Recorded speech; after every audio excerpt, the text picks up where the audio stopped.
Hello everyone, welcome to RM classes.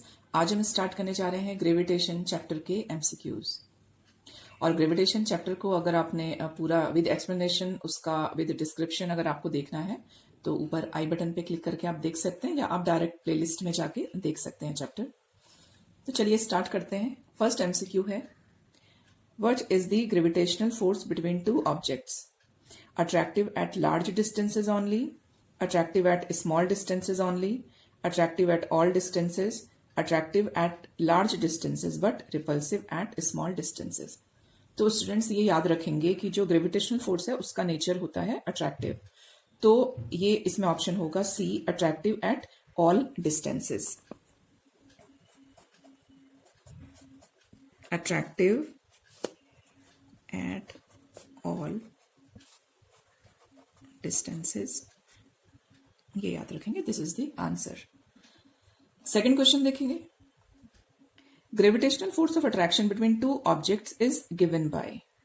तो gravitational force of attraction जब हम पढ़ते हैं तो हमको मालूम है क्या रिलेशन होता है फोर्स का। दो मासेस के का जो प्रोडक्ट होता है उसके डायरेक्टली प्रोपोर्शनल होता है ग्रेविटेशनल फोर्स, और दो मासेस के बीच में ऐसे शो करते हैं हम इनको। ये दो मासेस हैं m1 m2 और ये इनके बीच का डिस्टेंस है r। तो इनके बीच का जो डिस्टेंस है उसके स्क्वायर के इनवर्स होता है। इसको हम इनवर्स स्क्वायर लॉ भी कहते हैं।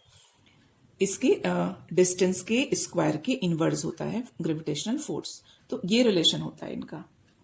तो दैट वे इसमें आंसर होगा F is directly proportional to product of both the masses divided by distance between them. तो यहाँ पे डिस्टेंस d में दिया है तो आप d भी लिख सकते हैं। यहाँ पे d लिख लेते हैं, चलो d स्क्वायर।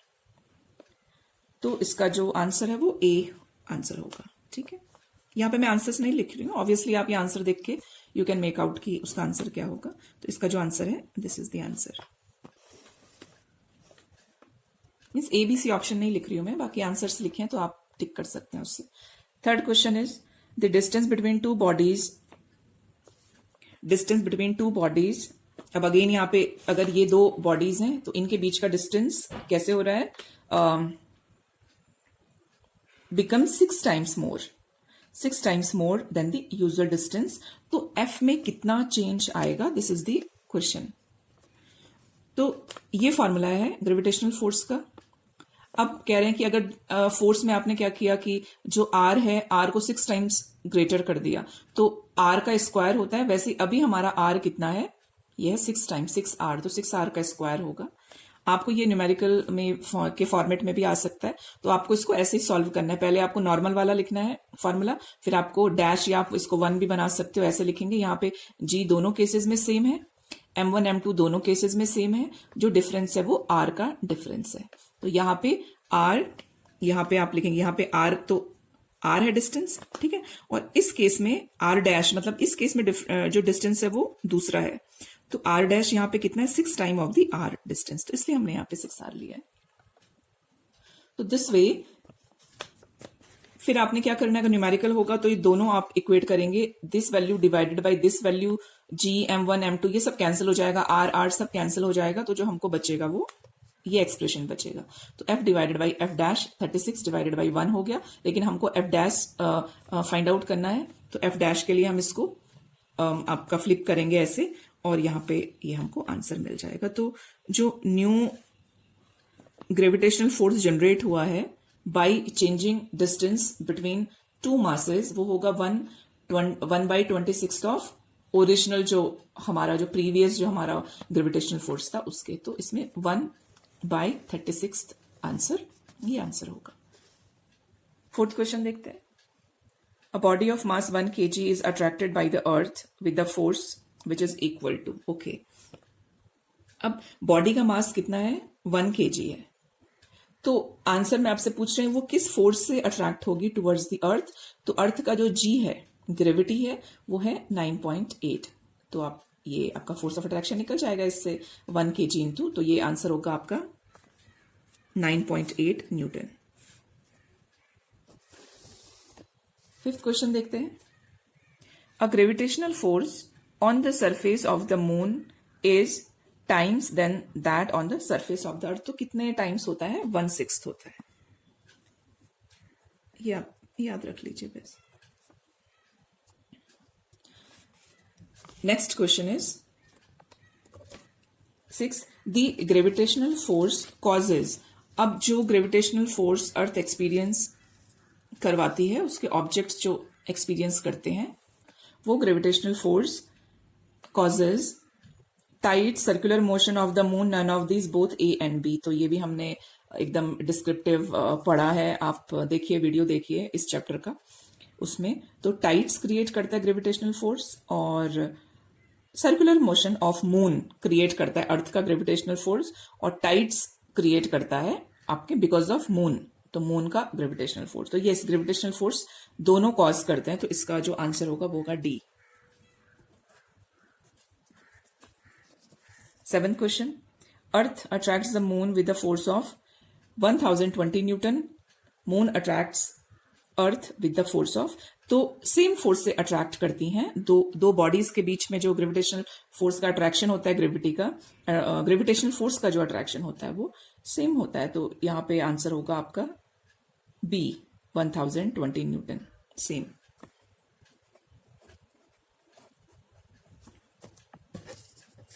तो दोनों ही सेम अट्रैक्शन फील करेंगे।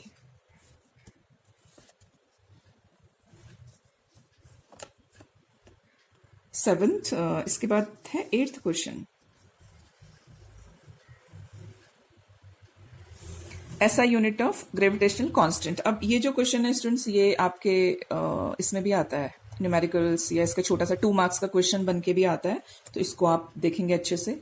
SI unit of gravitational constant, तो कैसे फाइंड आउट करनी है, अगर आपको 1 मार्क का आएगा तो आप सीधे लिख लेंगे, या आप ऐसे इसको ड्राइव भी कर सकते हैं। तो आप फॉर्मूला लिखेंगे ये, फिर जी के रेफरेंस में लिखेंगे capital G is equal to this and then force का न्यूटन होता है, आर का मीटर स्क्वायर होगा, 2 मासेज हैं तो केजी स्क्वायर होगा, तो ये यूनिट होती है इसकी, जी की, न्यूटन मीटर स्क्वायर पर kg square divided by kg square. तो ए ऑप्शन है, this is the answer.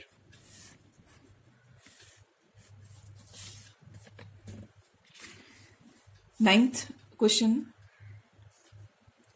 Value of acceleration due to gravity at the height h from the ground is, कितनी होगी, तो ये देखना मैंने। अब ये अर्थ है, ये यहाँ पे अर्थ का सेंटर है, यहाँ तक ये इसका आर है, रेडियस है। अगर हम मास को यहाँ पे ले जा रहे हैं, यहाँ पे मास है, तो एक पर्टिकुलर हाइट की बात कर रहे हैं, h हाइट में कितना होगा, तो g की value gm divided by R square होती है, तो एक पर्टिकुलर हाइट में gm divided by R plus H square होगी। तो इस केस में जो आंसर होगा हमारा वो होगा सी, इतनी होगी।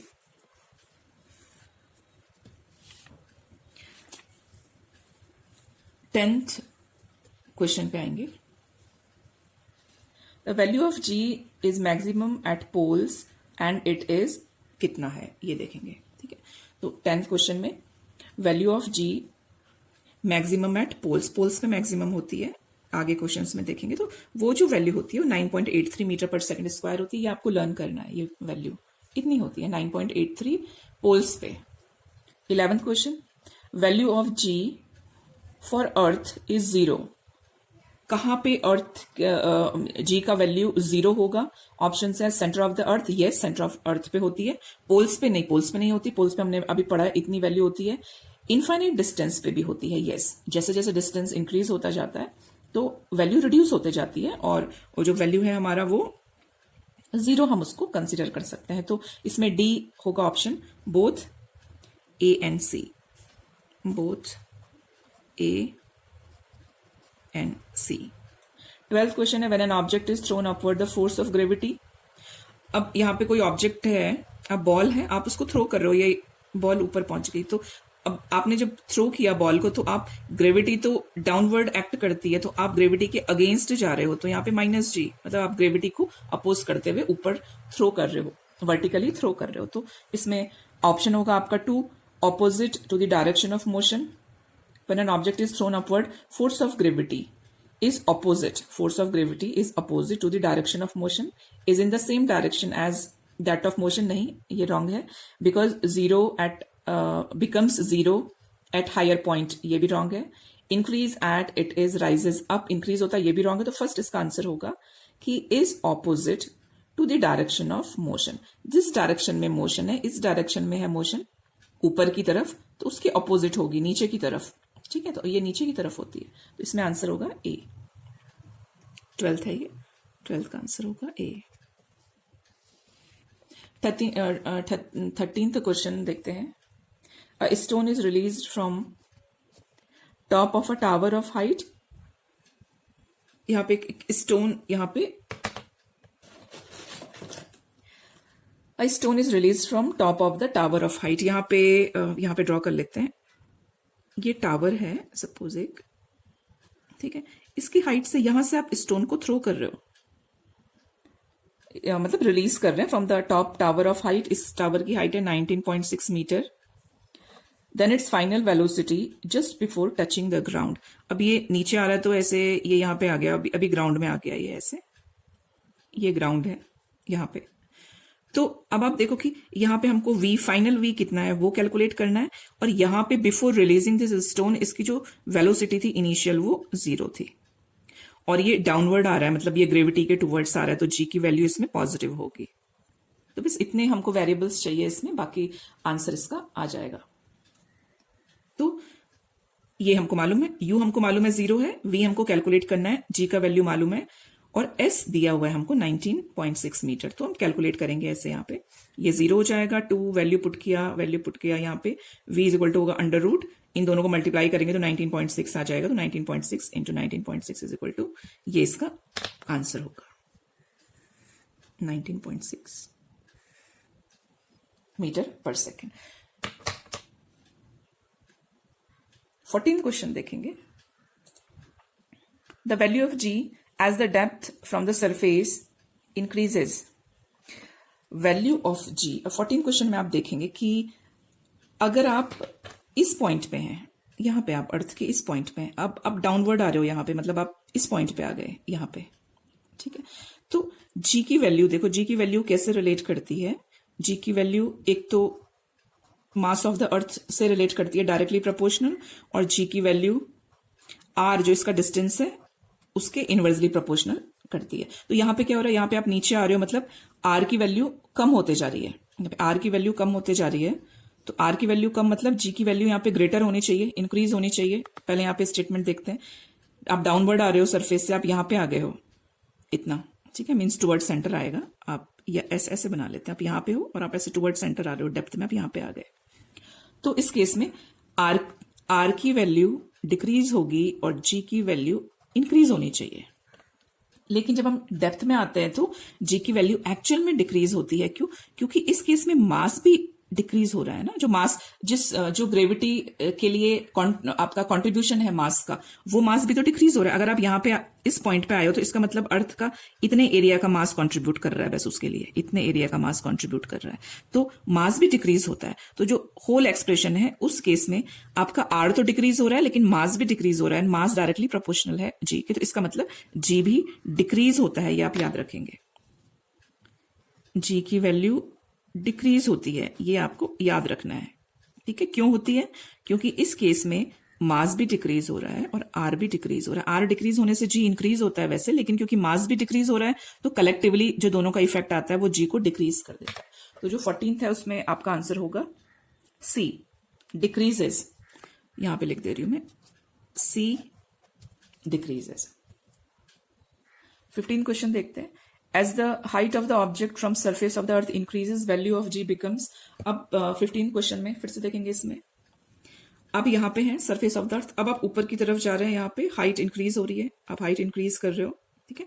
तो जो g की वैल्यू होगी वो क्या होगी? देखो r, यहाँ पे r प्लस h बन गया, यहाँ पे जो हमने ये एक्सप्रेशन देखा था, तो इसका मतलब ये बहुत बड़े नंबर में इसमें इंक्रीज आ रहा है। तो इसमें जितना ज्यादा इंक्रीज आएगा इसमें इतना ज्यादा ही डिक्रीज आएगा, क्योंकि ये इनवर्सली प्रोपोर्शनल है।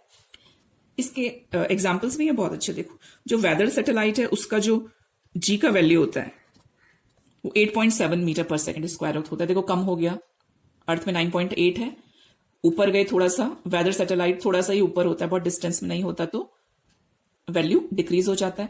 कम्युनिकेशन सैटेलाइट बहुत हाइट पे होते हैं, तो बहुत ज्यादा हाइट में, थाउजेंड्स ऑफ अराउंड 35,000 के अराउंड डिस्टेंस में होते हैं, तो उस केस में देखो कितना कम हो गई जी की वैल्यू।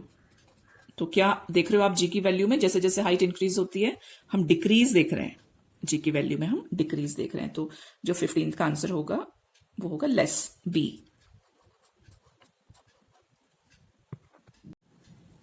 16th क्वेश्चन देखते हैं।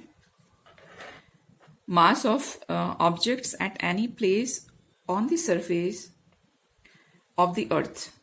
अब ये देखो ट्रिकी क्वेश्चन है, अच्छा क्वेश्चन है ये। मास ऑफ ऑब्जेक्ट, अब सरफेस के किसी भी प्लेस में अगर आप चेक करें तो कितना होगा, मास इज ऑलवेज कांस्टेंट। आप यूनिवर्स में कहीं पे भी आप पर्टिकुलर मास को रखेंगे, मास आपका कांस्टेंट रहता है। तो जी की वैल्यू वेरी करती है, मास वेरी नहीं करता। तो यहां पे इन्होंने मास के टर्म में दिया है, mass of object at any place on surface of the earth remains constant, A. 16th होगा remains constant.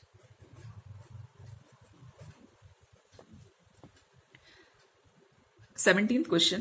According to Newton's first law, if mass is more, then the inertia of a body is more. C.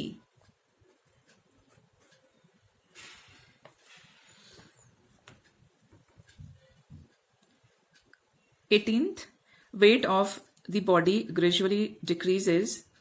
हाँ, एक minute, ये आपको बता दे, जो 17th वाला question है इसमें मास, देखो मास अगर ज्यादा होता है तो इनर्शिया भी ज्यादा होता है। तो इनर्शिया मास की प्रॉपर्टी होती है, तो आप मास को ज्यादा कर रहे हो तो इसका मतलब उसकी प्रॉपर्टी भी ज्यादा हो रही है, तो इसलिए इनर्शिया ज्यादा होता है। और इनर्शिया क्या होता है, इनर्शिया होता है किसी बॉडी का जो नेचर है अपनी पोजीशन के अदर देन अदर पोजीशन में जाने के लिए रजिस्ट करने का, मतलब चेंज को रजिस्ट करने का नेचर। जैसे ये पेन है, इसका मास क्योंकि कम है, तो अगर मैं इसको पुश करूं या मैं particular amount of Newton force इसको अप्लाई कर रही हूं तो ये इजिली मूव हो रहा है, लेकिन फिर भी ये रजिस्ट कर रहा है, मतलब थोड़ा तो मुझे इसको फोर्स अप्लाई करना पड़ रहा है ना। तो जो इसका नेचर है अपनी पोजीशन को चेंज करने से जो रजिस्ट करने का, उसी को इनर्शिया कहते हैं। चलिए 18th क्वेश्चन में आते हैं। Weight of the body gradually decreases from.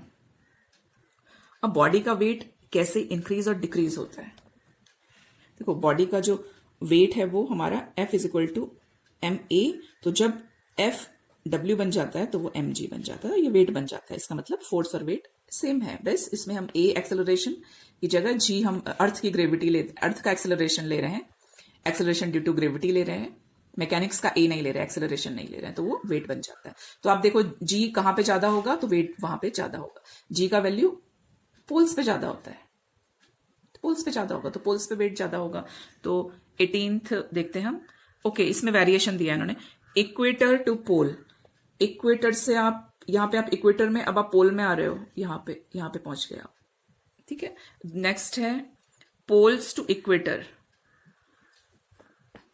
Poles से लेके, पोल्स में हो आप, यहां पे हो और आप इक्वेटर पे आ गए, इधर आ गए, मतलब आपका आर अर्थ के सेंटर से ज्यादा है तो डिक्रीज होगा, तो डिक्रीज पूछ रहे हैं तो यही ऑप्शन होगा इसमें। पोल टू पोल नहीं होगा, हाइट टू सरफेस नहीं होगा, इक्वेटर टू पोल, आप इक्वेटर से पोल आते हो तो ये तो इंक्रीज होगी, जी की वैल्यू यहाँ पे इंक्रीज होती है पोल्स पे ज्यादा होती है, इक्वेटर पे कम होती है। तो हमको कम चाहिए ना वेट, यहाँ पे डिक्रीज कह रहा है, तो पोल्स टू इक्वेटर, जब आप पोल से इक्वेटर पे आएंगे तो ऑप्शन होगा आपका बी, ठीक है। पोल से जब आप यहां से अब यहां आ रहे हो इधर तो डिक्रीज होगा। 19th question, gravitational potential energy at the height of h from the ground is. अब थोड़ा सा इसको समझेंगे हम। जब हम अर्थ सरफेस की बात करते हैं, जो रेफरेंस लेते हैं हम ग्रेविटेशनल पोटेंशियल एनर्जी का, वो सरफेस पे हम 0 लेते हैं, ठीक है। तो सरफेस पे 0 लेते हैं और ऊपर सपोज ये टेबल पे हमने बॉल रखी है तो यहाँ पे हम positive gravitational potential energy consider करते हैं, क्योंकि हम 0 से ऊपर की तरफ जा रहे हैं ना लाइन पे, नीचे आएंगे तो हम नेगेटिव हो जाएगा। जब हम सेलेस्टियल बॉडीज की या एस्ट्रोनॉमिकल बॉडीज की बात करते हैं, उस केस में हम, ये अर्थ है, ये हमारा अर्थ है, अर्थ के ऊपर किसी पॉइंट में हम, इनफाइनाइट पॉइंट पे हम जो डिस्टेंस है उसको हम ग्रेविटेशनल पोटेंशियल एनर्जी के लिए 0 कंसीडर करते हैं। तो जब इस केस में कोई ऑब्जेक्ट नीचे आ रहा है, ठीक है, मतलब उसका जो हाइट है वो डिक्रीज हो रही है, यही क्वेश्चन में पूछा है 19th। Gravitational potential energy at the height h from the ground, तो ग्राउंड से हाइट h पर, अब यहां से आप अगर इस तरफ जाते हैं तो 0 से नीचे मतलब कम, इसलिए हम उसको नेगेटिव लेते हैं, ग्रेविटेशनल पोटेंशियल एनर्जी इसलिए हम नेगेटिव लेते हैं। तो इस केस में भी डिक्रीज्ड मिलती है हमेशा हमको, जब हम gravitational potential energy at the height of h from the ground, तो ग्राउंड से किसी पर्टिकुलर हाइट अगर आप ऊपर यहां पे जा रहे हो इधर, तो नेगेटिव मिलेगी आपको, इसलिए होती है नेगेटिव। तो यहां पे इसका माइनस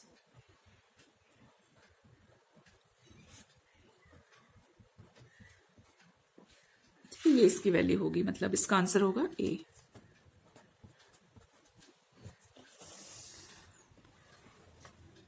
ट्वेंटिएथ क्वेश्चन है, the orbit of a planet is an ellipse with sun at one of the foci. 21st, ये कैपलर्स लॉ है, ये आपने पढ़ी होंगी थ्योरी में, बस एज सच जैसा थ्योरी है इस पे बेस्ड वैसे ही क्वेश्चन आता है, कुछ बहुत ज्यादा घुमा फिरा के नहीं आता क्वेश्चन। तो अच्छा एक तरीके से टॉपिक है ये, एक बार आप पढ़ लें तो इजिली इसके एमसीक्यूज कर सकते हैं। 21st, the straight line joining the planet and sun swipes equal in equal interval of time. क्या स्वाइप करता है इक्वल इंटरवल ऑफ टाइम में? Area. Second law, which of the following is not an example of free fall. ये भी बहुत अच्छा question है। 22nd आप देखते हैं तो पहले समझेंगे हम फ्री फॉल। तो फ्री फॉल ऑब्जेक्ट का तब हम कंसीडर करते हैं, यहां पे लिख रही हूं मैं, यहां से अगर ये बॉल फॉल हो रहा है तो इस पे बस जी एक्ट कर रहा है, ठीक है। इस केस में इस पे जी एक्ट कर रहा है, ग्रेविटी, अर्थ की ग्रेविटी एक्ट कर रही है, तो इन केसेस को हम कहते हैं फ्री फॉल। तो जो हमारे पास ऑप्शन है यहां पे 22nd क्वेश्चन में, मून, अर्थ को जब मून रिवॉल्व करता है तो अर्थ का जो जी है उसके इन्फ्लुएंस में रिवॉल्व करता है। ये फॉल इसलिए नहीं होता इसके ऊपर क्योंकि जो इसका स्पीड है आपका वो बैलेंस कर देता है इसके अट्रैक्शन टुवर्ड्स अर्थ को, इसलिए फॉल नहीं होता। सेम सन एंड अर्थ के साथ भी होता है। अगर सेंटर में आपका सन है और अर्थ उसको रिवॉल्व करता है तो सन के आपके जी का वैल्यू के बिकॉज ऑफ दैट उसको रिवॉल्व करता है। फॉल इसलिए नहीं होता क्योंकि अर्थ की भी अपनी एक वेलोसिटी है जो सन ही प्रोवाइड कर रहा है। जैसे मून जो रिवॉल्व कर रहा है अपने ऑर्बिट में, वो अर्थ ही उसको प्रोवाइड कर रहा है।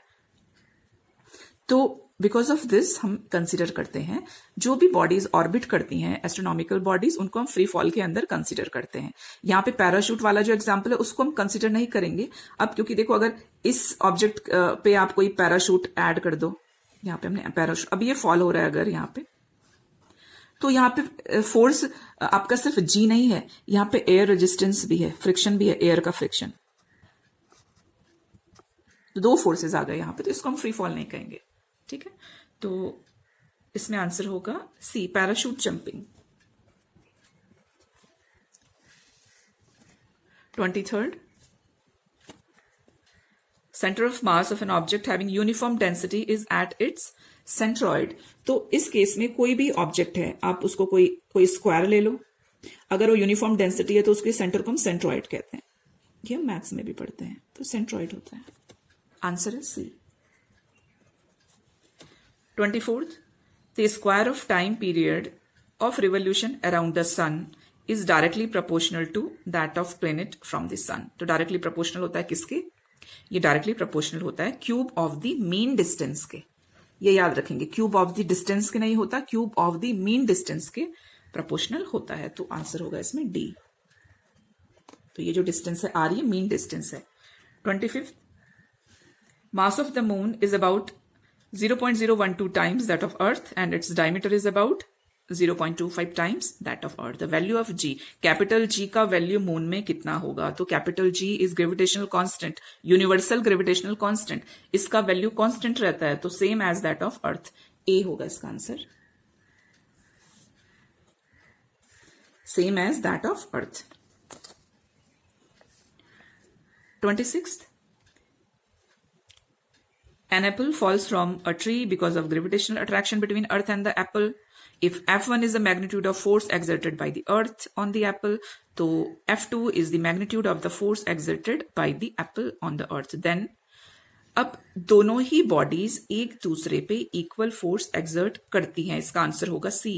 F1 F2 आर इक्वल, इसका आंसर होगा C, F1 F2 are equal. 27th, a boy is whirling a stone tied with a string in a horizontal circular path as shown in the following figure। Okay, figure तो नहीं यहाँ पे draw है, आप imagine करेंगे यहाँ पे। ये भी आपकी एक्टिविटी है, इसको भी हमने एक्सप्लेन किया है चैप्टर में अच्छे से। 27th, ये हैंड है बॉय का, ये स्ट्रिंग है, ये स्टोन है, और ये इसको ऐसे सर्कुलर पाथ में ऐसे घुमा रहा है। इफ द स्ट्रिंग ब्रेक्स, अब अगर ये स्ट्रिंग ब्रेक हो जाती है तो ये हमने पढ़ा, ये स्टोन का जो स्पीड होगी टुवर्ड्स किस डायरेक्शन में होगी, इस डायरेक्शन में होगी, ठीक है। तो इसका आंसर होगा आपका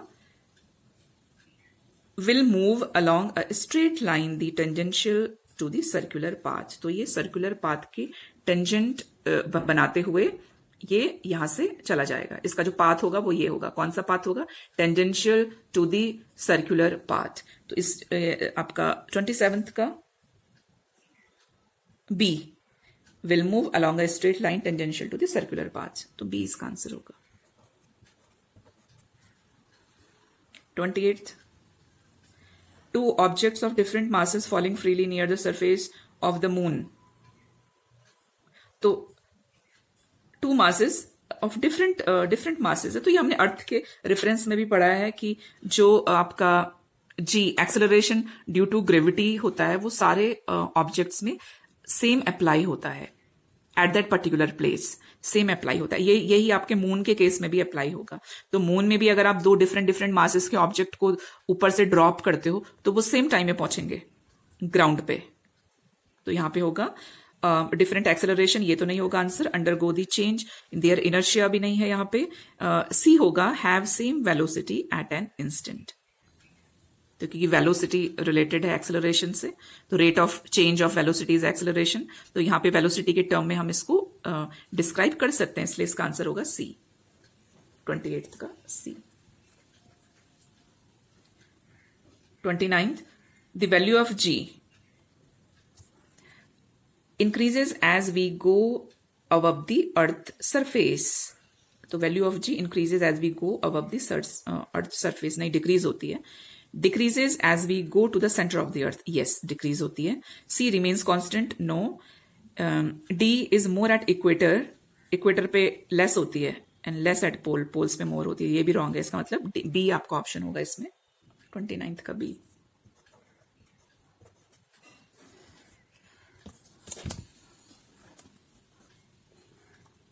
thirtieth, mass of body on moon is 40 kg, what is the weight on the अर्थ।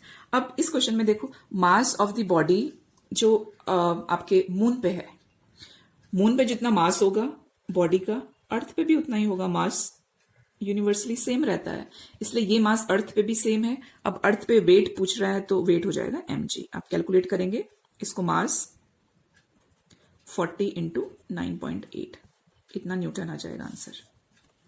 30 का आंसर होगा B, 392 Newton.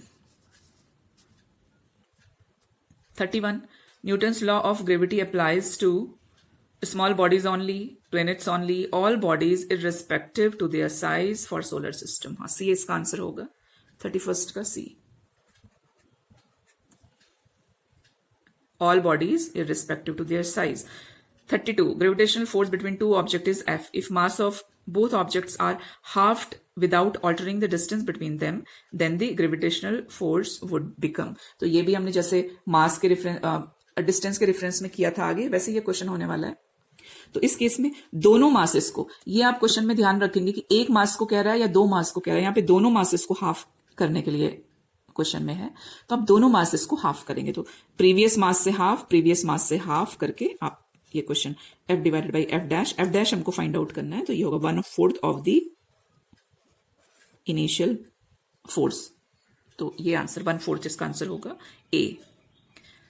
33, Kepler's second law is known as, तो केपलर्स सेकेंड लॉ है line joining planet and the sun swipes area in equal interval of time. तो ये area का law है, law of area है, ये 20 इसमें आंसर होगा। एरिया में यहां पर अंडरलाइन कर रही हूं, this is law of area. 34, Kepler's first law is known as, तो फर्स्ट लॉ क्या है, ये orbit of the planet is an ellipse with the sun at one of the foci. तो ये ऑर्बिट्स के बारे में, तो law of orbit A option होगा इसमें, ऑर्बिट अंडरलाइन कर रही हूं। 35th है farther away a planet is from the sun the dash it takes it to orbit the sun once longer shorter. दो, तो लॉन्गर होगा इसमें आंसर। जितना देखो ये सन है सन के जितना पास कोई प्लेनेट होगा वो उतना फास्ट मूव करेगा, ठीक है। जितना दूर सन से प्लेनेट होगा वो उतना ही स्लो उसमें मोशन होगा, तो उतना उसको लॉन्गर लगेगा टाइम इसको पूरा एक रिवॉल्व करने के लिए। सैटर्न को अराउंड 28 ईयर्स लगते हैं पूरा एक सन को रिवॉल्व करने के लिए। अर्थ क्योंकि पास है सन के तो उसको 365 डेज लगते हैं, तो लॉन्गर टाइम लगेगा जितना इसमें डिस्टेंस होगा। तो ये एमसीक्यूज हैं ग्रेविटेशन के स्टूडेंट्स। Thank you. अगर आपको अच्छा लगा वीडियो तो प्लीज अपने फ्रेंड्स के साथ शेयर करिए, और नेक्स्ट वीडियो एमसीक्यूज का लेके मैं जल्दी आती हूँ। Thank you.